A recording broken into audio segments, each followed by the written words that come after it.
नमस्कार, अस्सलामु अलैकुम। लाइव हिंदुस्तान पर आप देख रहे हैं वीडियो शो दीन दुनिया। मैं हूं इमरान खान।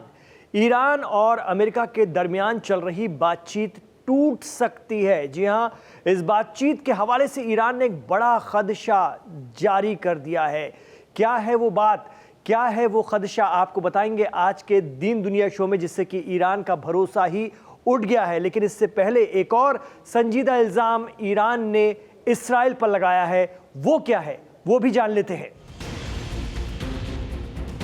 ईरान के मेंबर पार्लियामेंट मोहम्मद सेराज ने तो इल्ज़ाम लगाया है कि ईरान के बंदर अब्बास शहर में हुए ज़बरदस्त धमाकों और भयानक आग लगने के मामले में इस्राइल का हाथ है। ये कोई हादसा नहीं बल्कि मोसाद का काम है। उन्होंने इल्ज़ाम लगाया कि धमाका खेज अशिया कंटेनरों में रखे गए थे, या तो वहां जहां से कंटेनर चले थे या फिर शिपिंग रास्ते के किनारे। उनका यह भी कहना है कि हम विस्फोटकों को लगाने में मदद करने वाले अंदरूनी लोगों के होने के इम्कान से इनकार नहीं करते। साथ ही उन्होंने दावा किया है कि सबूत इस्राइल के इन्वॉल्वमेंट की तरफ इशारा करते हैं। आपको बता दें कि साउथ ईरान में हुए इस धमाके में 46 लोग जाँ बहक हो गए हैं और 800 लोग जख्मी हैं। इधर ईरान अमेरिका न्यूक्लियर बातचीत पर भी खतरा मंडराने लगा है और इसके पीछे इस्राइल के होने का शक जाहिर किया जा रहा है। ईरान और अमेरिका के बीच की तनातनी जग जाहिर है। प्रेसिडेंट ट्रंप ने ईरान के न्यूक्लियर पावर और न्यूक्लियर अफजूदगी को लेकर ईरान को सख्त इंतबाह दिया था, फिर बातचीत की पेशकश रख दी। ईरान ने भी सीधी नहीं लेकिन इनडायरेक्ट बातचीत पर सिर्फ इस शर्त पर अपनी मंजूरी दी कि वो किसी दबाव में नहीं झुकेगा, लेकिन बातचीत के लिए तैयार है। दोनों फरीकों के दरमियान तीसरे दौर की बातचीत भी हो गई है, लेकिन अब सोशल मीडिया प्लेटफॉर्म एक्स पर ईरान ऑब्जर्वर के हवाले से कहा जा रहा है कि अमेरिकियों को ईरान के जरिए सतर्क किया गया है, अलर्ट किया गया है। क्यों, वो भी सुनिए।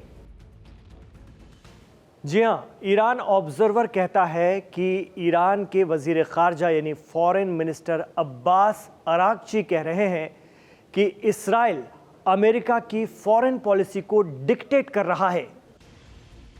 और ये पहली बार नहीं है, बल्कि इस्राइल साबिक अमेरिकी सदर जो बिडेन की टीम के साथ भी ऐसा ही कर रहा था। यही वजह रही कि बिडेन टीम के साथ ईरान के ताल्लुकात बेहतर नहीं बन पाए। अगर ईरानी वजीर खारजा की बातों पर गौर करें तो क्या ईरान अमेरिका मौजूदा बातचीत से फिर इस्राइल को परेशानी हो रही है? ये बड़ा सवाल है। क्या इस्राइल इस इनडायरेक्ट बातचीत को रोकने के लिए तमाम हरबे इस्तेमाल कर रहा है? एक्सपर्ट मानते हैं कि इस्राइल को हमेशा ये खदशा बना रहता है कि ईरान और अमेरिका के बीच अगर बातचीत शुरू हो गई, ताल्लुकात बन गए, तो ये इस्राइल के लिए मुश्किल हो जाएगा।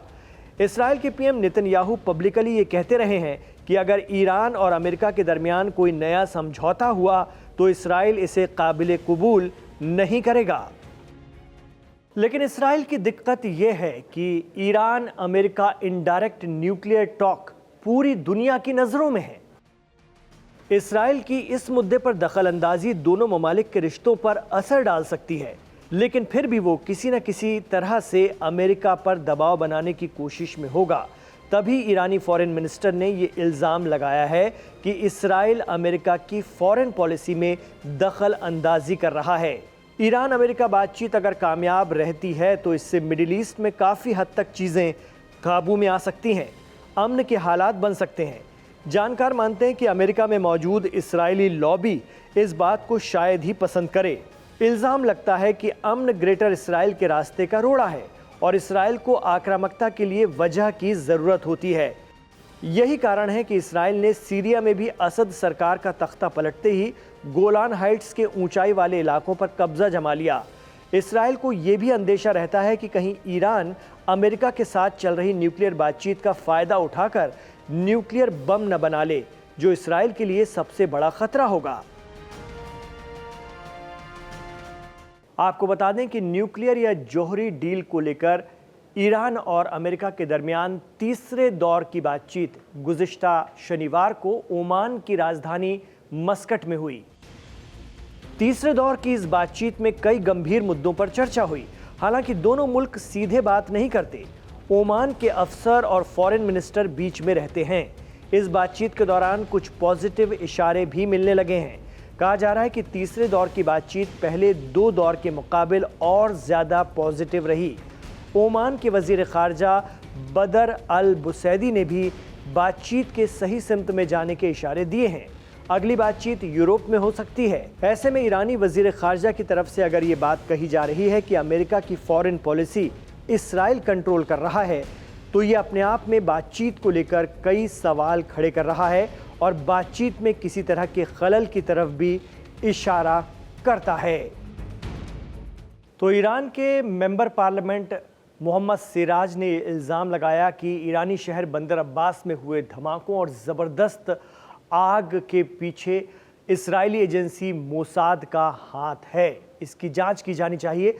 दूसरी तरफ ईरान के फॉरेन मिनिस्टर अब्बास अराक्ची का बयान आता है कि अमेरिका की फॉरेन पॉलिसी को इस्राएल डिक्टेट कर रहा है। इस तरह की बातें एक साथ आना कई इशारे कर रही हैं। हालांकि खबर है कि इस बीच ईरान अपनी जंगी तैयारियों को मुसलसल आगे बढ़ा रहा है। इस सिलसिले में हमने ईरान मामलों के जानकार सीनियर सहाफ़ी अशरफ जैदी से बात की।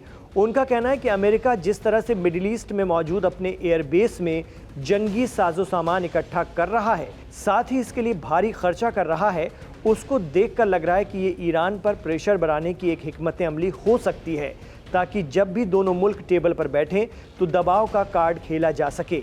लेकिन ईरान ना तो पहले अमेरिका के दबाव में आया है और ना ही अब आएगा।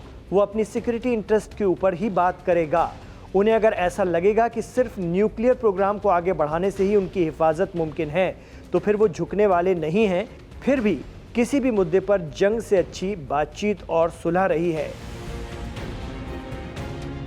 बकौल अशरफ जैदी, ईरान की जंगी तैयारियों में कोई कमी नहीं है। उसने अमेरिका और इसराइल से एक साथ भिड़ने के लिए अपनी रणनीति बना रखी है, लेकिन बातचीत की सहमति बताती है कि दोनों ही मुल्क जंग नहीं चाहते, लेकिन इसराइल ये चाहता है कि ईरान कमजोर हो। इतना तो है कि जंग शुरू करना आसान है, लेकिन खत्म कैसे होगी और कौन करेगा, ये कहना मुश्किल होता है। रूस यूक्रेन जंग इसकी सबसे बड़ी मिसाल है, जो 3 साल से चलती ही आ रही है।